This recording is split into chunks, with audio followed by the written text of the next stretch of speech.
If you're looking to buy a stacked NBA 2K account with max badges and more, visit sportstmb.com. He has been in the community for years and has hundreds of reviews. Click the first link in the description to get your account today.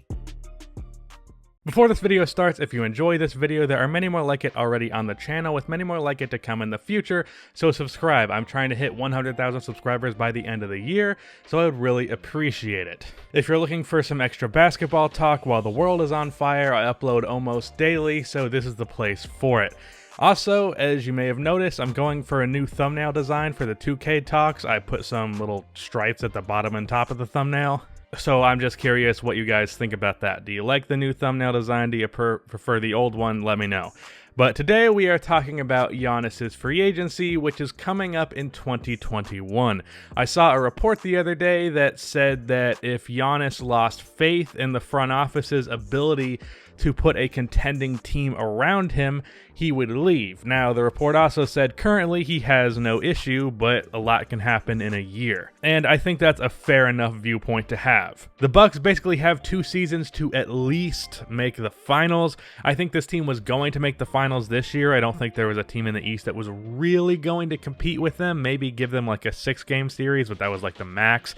But the season being potentially canceled, or the weird factors that the potential no fan in Las Vegas or Orlando playoffs, there's a chance that they don't get to play in the playoffs because it's canceled, or the weird circumstances make for a weird result.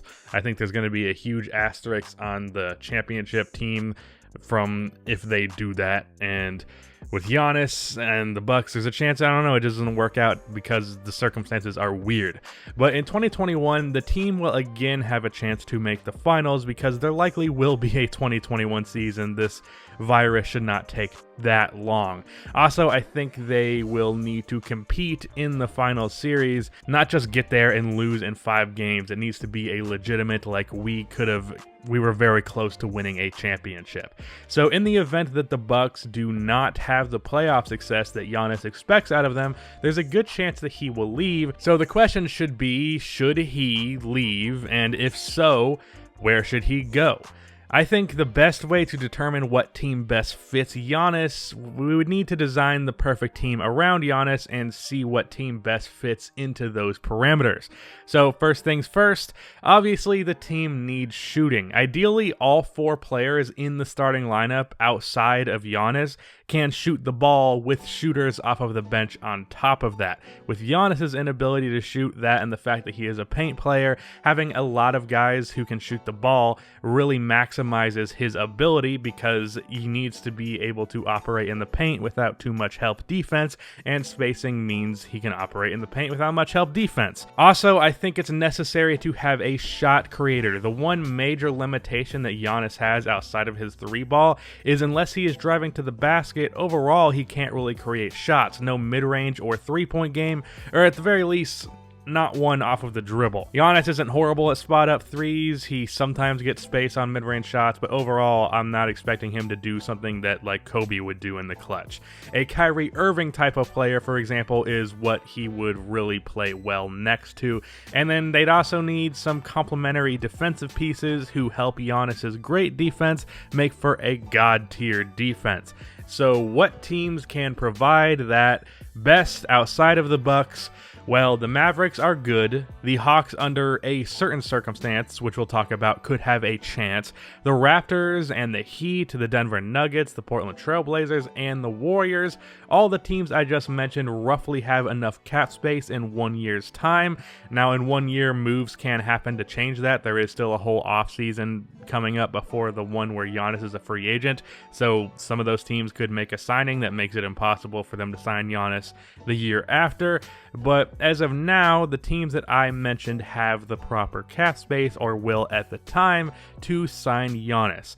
Among those teams, who is the best? Well, At the top, I would have to put the Miami Heat, Golden State Warriors, and Dallas Mavericks. The Mavs have a lot of shooters. Luka Doncic obviously fits into that shot creator role that I was talking about. The dude averaged nearly 30 points per game, and almost none of his baskets are ever assisted. They have a center in Kristaps Porzingis who shoots 7 threes a game and is a good defensive player and rim protector. In Milwaukee, Giannis and Brook Lopez have a good duo of protecting the basket.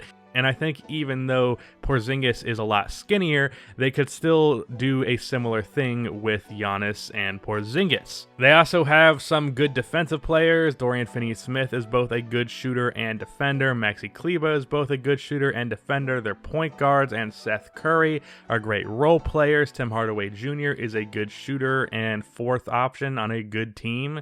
He's already a pretty good third option on a good team. The Warriors obviously have Steph and Clay. I don't think much is needed to be said outside of that. Steph and Clay plus Giannis is just fucking ridiculous. Now, the team would need to trade Draymond because that's just a horrible fit. Otherwise, Giannis would have to play small forward alongside a player who cannot shoot the ball and isn't a shot creating threat at all, which is not ideal. Because, I mean, that's just a bad fit. They would need to trade Draymond Green. The Miami Heat have shooting, a shot creator in Butler, as well as none in Hero, who are also shot creators and shooters. They have great defense. Bam Adebayo is a better defender than Brook Lopez, and he still has that size. I would hate to play against a team that has Giannis and Bam Adebayo defensively, because those are two big men with incredible defensive versatility. That's two nearly 7-foot players on the same team that can defend all 5 positions. That would be a god-tier defense, and then you throw Jimmy Butler on top of all of that. And there's a good chance that Bam Adebayo might be shooting threes by 2021, and he's an amazing playmaker, so that's just a great fit there. As for the other teams that I mentioned, Giannis and Jokic are a perfect pairing, but the team overall is not an amazing pairing for him. It has pretty good shooting. It's not amazing, mostly because Gary Harris is a disappointing shooter. Jamal Murray isn't a great shot creator, but he is passable. I think he showed in the playoffs that he can be a decent shot creator down the stretch and just in general. The defense isn't amazing on paper, like in terms of the roster, but they have a good system and they stick to it, so in general, the defense is pretty good. I mentioned the Hawks because they do have the assets to trade for another star, and Trae Young is a great pairing for Giannis. Hunter, Herter, Reddish, and whomever they pick in this year's draft, with what's probably going to be a high lottery pick, can turn into a damn good player like Bradley Beal, for example, and a team of Trae, Beal, Giannis, and John Collins is a damn good one. That may or may not be a little bit of a hint for what's coming in the Hawks My GM series. But it is a bit more work than some of the other teams have to do. A lot of these teams just have to sit and wait for Giannis. The Hawks would have to go out and do things to get him. The Blazers have Dame and CJ. Overall defense is not amazing, but those three would work amazing offensively, and Giannis could clean up the bad defense of those two and make them a pretty good defensive team. And the Raptors have shooting and defense. The shot creation is suspect because though I've seen him do it, I don't trust Siakam as a shot creator down the stretch just because he's not that smooth with it, and I don't think Lowry or Van Vliet are good enough in those areas. But really the biggest reason why I hesitate on the Raptors is that him and Siakam are kind of redundant. They play in similar ways, they operate in similar areas. Siakam is obviously a good shooter, but I think there will be fit struggles because Giannis and Siakam will just step on each other's toes. Also, Giannis would have to play small forward there, and I don't think that's an ideal situation. It is worth mentioning that both of their centers on that team can shoot the three very well and are very good defensive players, so that is a plus to consider. And also there is the Masai Ujiri connection. I don't know that that necessarily means he's just a lock to go to Toronto like a lot of Raptors fans seem to believe, but it's certainly not nothing, so there's a good chance he goes to the Raptors. There's also a chance that teams with a bunch of cap space can sign Giannis and another star, which you can't really predict. You can't be like, oh, well, this team is perfect because for Giannis and Kawhi, because Giannis and Kawhi is already perfect. The Bulls are going to have 2 max slots in 2021. I look forward to seeing what happens there. I believe the Knicks will, and I'm sure they're going to bet everything on them getting 2 stars again. Depending on what the Hawks do in free agency, they could have 2 max slots, so that is a possibility. The Mavericks, if they made some trades, actually could have even more max slots because they currently have $74 million in cap space, and that's not too far off from 2 maximum spots. And Luka will still be on his rookie contract, so that is actually a possibility.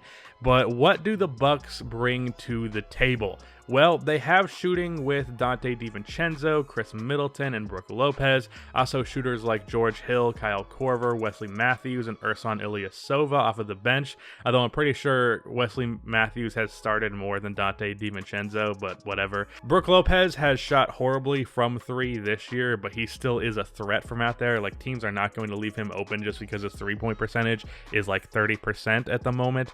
He's still definitely a threat from outside.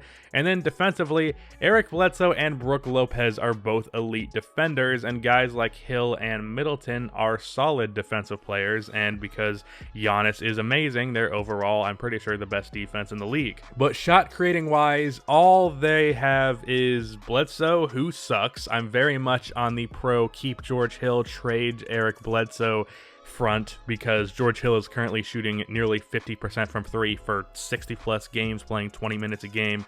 And Middleton is another shot creator who is an efficient overall offensive player, like very efficient. He almost averaged 20 on 50, 40, 90, like he literally shoots 49.9% for this season. But his actual shot creation is just okay. I wouldn't say it's any better than Jamal Murray from the Nuggets. So there are definitely better shot creator fits out there like Luka Doncic, Damian Lillard, Jimmy Butler, and guys like that. So the Bucks are not the best available option. The Warriors are probably the best, but I doubt Giannis goes there because he seems to be above stuff like that. So the Heat or Mavericks or the Bucks are really the teams that I think will be the highest probability of landing Giannis in 2021. If I was Giannis, I would go to the Mavs, but he also seems interested in staying with Milwaukee. So as long as the Bucks don't disappoint too much, I think he stays in Milwaukee, and especially if the Bucks win a championship, he stays in Milwaukee. If not, these are the 2 best teams for him, the Mavericks and the Heat. If I had to make a prediction, I would say if the Bucks are disappointing, first option, Dallas Mavericks. Second option, Bucks. Third option, Miami Heat. And then after that, maybe the Trailblazers or the Nuggets. So that is what I think about Giannis' upcoming free agency and whether or not he should leave the Bucks. That is the end of this video. Please be sure to like and subscribe for more NBA content like this, and cue the outro music.